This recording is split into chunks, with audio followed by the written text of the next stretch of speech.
귀한 기름이 새고 있다. 기름값이 천정부지로 치솟으면서 정차 시 기어를 중립에 놓거나 트렁크를 비우는 등 연비 개선을 위한 노력이 한창이다.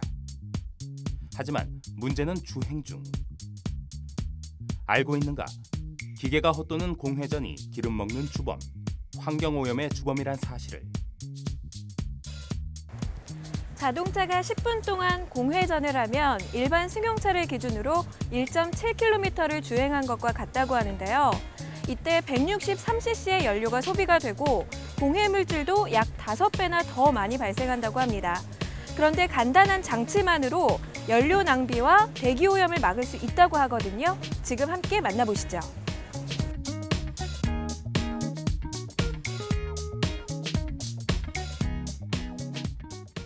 저희는 지난 1989년 설립 이래 각종 아이디어 상품을 자체 개발하여 국내는 물론 미국, 유럽, 아시아로 수출하고 있습니다. 8년 전 오토브레이크를 처음 개발하여 판매하면서 더불어 공회전 제한장치인 에코세이빙 기술을 개발하게 되었습니다. 2004년에 출시된 자동차 공회전 제한장치가 지금 다시 주목받는 이유는 뭘까? 그것은 바로 고유가 때문. 여기 기름값 절감과 환경오염 방지, 그리고 안전까지 생각한 공회전 제한장치가 운전자들의 고민을 해결하고 있다.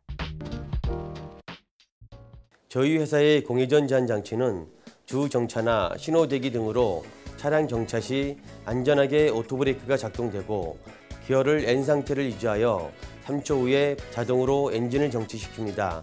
또한 기어를 N 상태에 놓고 브레이크를 밟으면 자동으로 재시동이 걸려 기어만 뒤로 바꾸면 정상적으로 주행이 됩니다. 이 밖에도 재출발 시 엑셀레이터를 밟음과 동시에 브레이크가 해제되는 오토브레이크 기능으로 언덕길이나 경사로에서도 차량의 밀림을 방지합니다. 안전까지 보장하는 이 공회전 제한 장치는 환경부 고시 기본형 차량 대비 14.6% 향상된 연비를 자랑한다. 새로 출시하는 차량이, 유럽 수출 차량이, 그리고 친환경 버스나 마을버스, 관용차 등에 설치해 연비 절감은 물론 이산화탄소 저감 효과까지 톡톡히 보고 있다. 공회전 제한장치를 장착한다면 안전도 지키고 또 연료비도 절감하고 두 마리의 토끼를 잡을 수가 있겠네요. 네, 어떤 차량이든 공회전 제한장치는 필요합니다. 실제로 테스트한 기록을 보면 리터당 10km 가는 차량이 이 공회전 제한장치를 장착하고 리터당 12km 이상 주행하고 있습니다. 1년간 운행한다고 보면 2달 반은 공짜로 타게 되는 거죠. 오토 브레이크 장치가 내장돼 있어 브레이크를 밟지 않아도 언덕에서 밀리지 않고 정차 중 차량 추돌 시 사륜 제어로 인해 사고 경감 효과까지 우수해 연료비 절감은 물론 운전자 안전에도 도움을 주고 있다. 내가 택시 운전을 하는데요. 연료값 때문에 평소에 고민을 많이 했습니다. 그러나 이 기기를 장착하고 나서부터 연료값이 하루에 한 4만 5천 원 들던 게 3만 7천 원 정도, 하루에 한 8천 원 정도 전략이 된 셈이고 또 이 오토브레이크까지 겸비돼 있어가지고 속도감이나 안정감이나 피로감이 훨씬 덜합니다. 예, 제가 사업을 해서 지방 출장을 많이 다니는데요. 평소에 운전하면서 다리도 힘들고 피로했던 것이 이 제품을 써보니까 편안하더군요.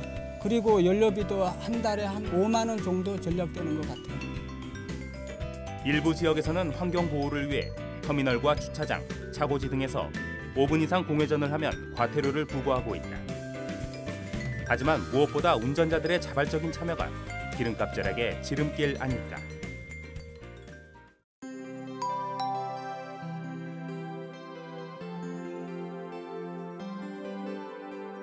자동차 관련 산업은 한 나라의 경제력과 기술력을 대표하는 척도가 되기도 합니다. 저희 역시 명차에서만 경험할 수 있었던 제동력과 오토브레이크의 기능이 우수한 안전성을 모든 차에서 느낄 수 있도록 하고 안전한 드라이빙 환경을 제공하기 위해 더욱 노력하겠습니다. 과태료 부과 때문이 아니더라도 사실 우리나라 기름 한 방울 나오지 않잖아요. 이 좁은 나라에서 공회전 제한 장치를 통해 안전한 운전 습관도 기르고 환경오염도 막아보는 건 어떨까요?